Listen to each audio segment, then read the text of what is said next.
This is after Doctor Doom has released his major plot, destroying basically all the power grids in the US temporarily. We tune the camera in on the Russian consulate, and it says, "The news travels quickly to behind the Iron Curtain."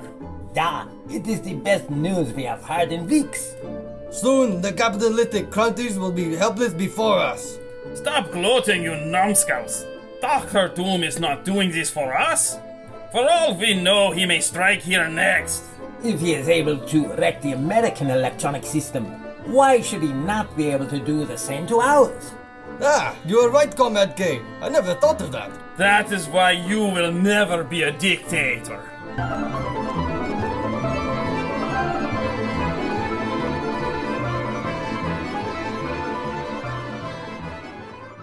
Now remember, this is part 2 of the story. The first part was the Ant-Man story in 16.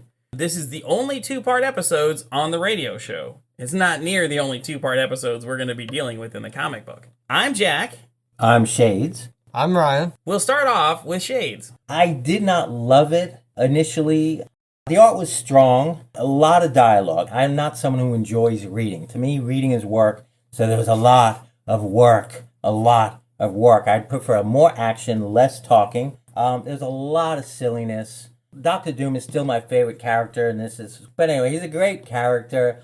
This episode was so silly. I mean, we have floating robots who are sent just to embarrass him. So Dr. Doom's hideous plot is to... Well, it wasn't just to embarrass them. It was to get them all to gather at the Baxter Building where he could spring the trap. No prize for Jack. Okay, anyway. But the embarrassment was part of it. But it was to get them all to gather at the trap that they later on sprang into. Yes, it all makes sense. The disintegration trap. And the other thing they did was... They took the metabolic readings of the Fantastic Four. Yes, which was ludicrous. But so that the laser beams would zero in on whichever one went into the... Beams. Yes, go on. Tried to go into the blimp. The laser beams will hone in on them because they took a molecular reading. It's almost as silly as Alicia Masters floating off into the sky. Dr. Doom wanted to kidnap her, so the most... clever way he could think to do it. Not kidnappers, not like robot kidnappers, not like maybe Well, he wanted them to see it. Yeah, I knew you were going to say that. I knew you were going to say that. Right. He wanted them to see it. Okay, so it was this whole thing was to lure them into the blimp so that the disintegration ray would work. Now, once they foil the disintegration ray using Thing changing his metabolism, because he's the only character that can, then Doom had to resort to the other 4 death traps that were brilliant in this. Anyway, so Shades has got a big... lot of brilliant stuff in here. Okay, now But wait a minute, we got to give Ryan his chance to open... So, Ryan... What were your initial thoughts on it? But I'm not done complaining. Well, you never are, but we still got to give Ryan a chance. All right, before Ryan can chime in... You're just trying to get Ryan back because he kept interrupting you last time. All right, so the Human Torch is sending out sonar heat waves, okay? That makes total sense. But Ryan, by all means, what did you think of this wonderful episode? It was I enjoyed the book. It was I will agree with Shades. It was a lot of reading. I feel like there was more panels in this one than there usually is. A lot more. There were way more panels. Yeah, far too many. It was a lot of reading, but I do enjoy the storyline and like all the stuff going on. There was maybe not as much action, but the jokes and stuff going on were pretty fun. So when they did this one, this is done like a Justice League issue of the age, which the Fantastic Four normally isn't. It's kind of the reverse of Justice League. They had so much plot. You could have made 2 issues out of this. I don't know why they didn't. I think they wanted to get that Super Skrull story in pretty badly. That's why I think this story has been redone so many times. It's redone in the cartoon shows. It's redone in the radio show, which is why we're talking about it today, because there is a ton of plot here. Because of it, the panels are much smaller. I totally love the story. It It was great. Complaint number 3 or 4. Ben Grimm falls down a manhole. I'm not sure he should be able to fit down a manhole, but he does. And not only that, but when he jumps out, he just happens to save this beautiful young lady who's about to be smashed by a truck whose brakes just happen to be going out. So he pops up through the ground. But of course, you realize that that's comedy, and plus, that's again the accidental heroing. Remember last issue, Torch got the accidental heroing, and this one, Ben gets the accidental heroing. We're missing the joke here. When he falls in, who's the wise guy? Yeah, exactly. Stan and Jack are fans of old style comedy. This is a Three Stooges moment. Yeah, no, definitely. They're doing the accidental heroing. It must be me. It must be just me. I guess it's all great, but I don't see it. You can really see his confusion when at the very end of that sentence, there's the 2 question marks and the exclamation. There's a lot of confusion. It also shows things impatient. Yeah. You have, in that page alone, the page starts with Reed Richards trying to hone in on Dr. Doom's whereabouts. He's using a scientific Kirby Tech gizmo. Now, he's well thinking this out. Johnny, on the other hand, is actually trying to do what Reed does. He's trying to experiment with his powers in a new way, but it fails on him. Because it's stupid. Thing, on the other hand, being Ben and being impatient, he can't even see the giant manhole in front of him. He can't wait to get out. He has to just burst out because he can't handle it because he's impatient. It's a great moment for the 3 characters. It shows their personalities.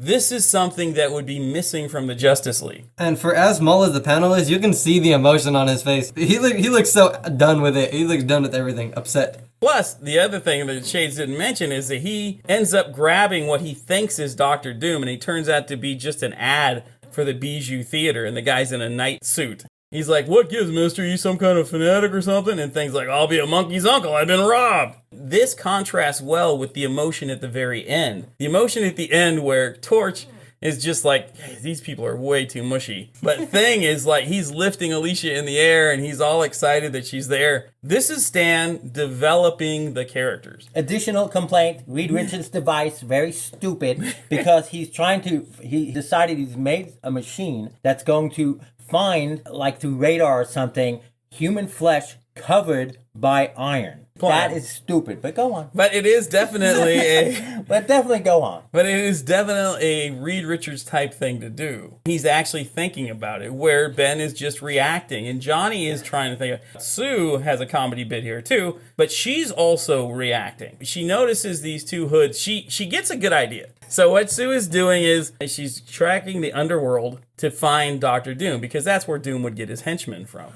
But instead, what she sees are 2 guys that she thinks are gangsters, and the way they're dressed, it kind of looks like it. And then one guy is taking what looks like a gun out of a violin case. And now, here's the reenactment. Yes, I wouldn't have expected anything as blatant as this to take place out in the open. I think this is what you've been waiting for, Mr. Spade. Yeah, let me have it, Professor, and I'll see if this is the one I want. The special adapter is what will make the difference. Notice how smoothly it fits in the barrel of this gun. It is easy to handle and never misses. The guy says as he's aiming the gun, and then hands it over to the gangster-looking dude who says, "Hold still, Professor. The first one I'll try is on you."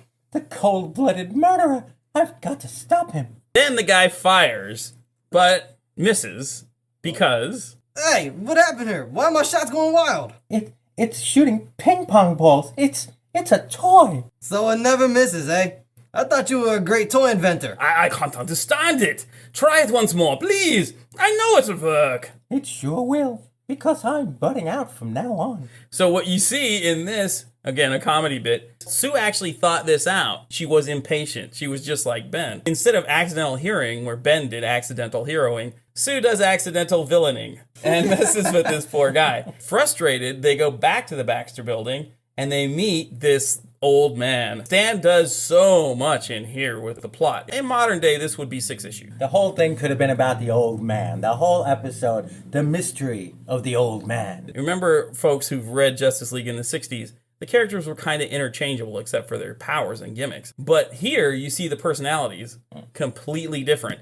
Ryan, what was your favorite moment in this book? It was at the very end when Torch is like, he's completely out of the moment. You know, he lost his girlfriend earlier too. That date that he had, he lost her. So he probably could have been with her right now, but... We have Dr. Doom demonstrating Doom is frustrated because Ben actually has a girl who likes him, and Doom has no one. And Doom has no one because he is psychotic, buddy. He looks so distraught, hands over the head and everything. Well, Doom got driven mad because he tried to contact the spirit world with his machine in their Right, and the it blew up on college- him. In the college, and it blew up on him. It disfigured his face. He blames Reed Richards because Richards, he felt that I guess sabotaged his. He did, thought but he did. didn't. He didn't, but he thought he did.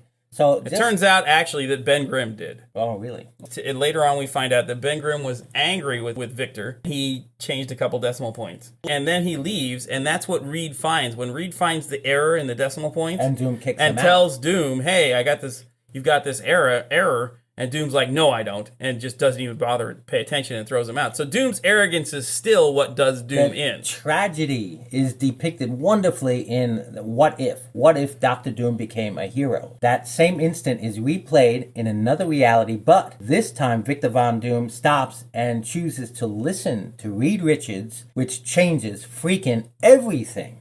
Art-wise, what was your favorite moment in the art? The art was strong. I don't really have any favorite images that I can look at. This is one of the moments that deepens Thing's character. Because of his love for Alicia, he's able to prevent himself Wills from himself. turning Yes. into the Thing. Yes. That's how much he cares about her. Yeah. Anyway, my favorite art piece is when Reed wants to plan to go after Doom, and Thing just loses his head because he's like, he's got Alicia. He can't handle it, and so he slugs Reed in an attempt to keep Reed from doing it, and Reed stretches about a half a mile in a rainbow. Then, of course, Ben apologizes as he's stepping on Reed's leg That's an old boxing while slugging. trick. That's an old boxing trick. They step on the front of your feet to hold you in place. And so he really lays into Reed here. And it's all because of his love of Alicia. This is why I think this story Thing is the MVP of it, because it's his emotions that Doom plays with through this whole thing. It was funny when he's trying to escape the cement.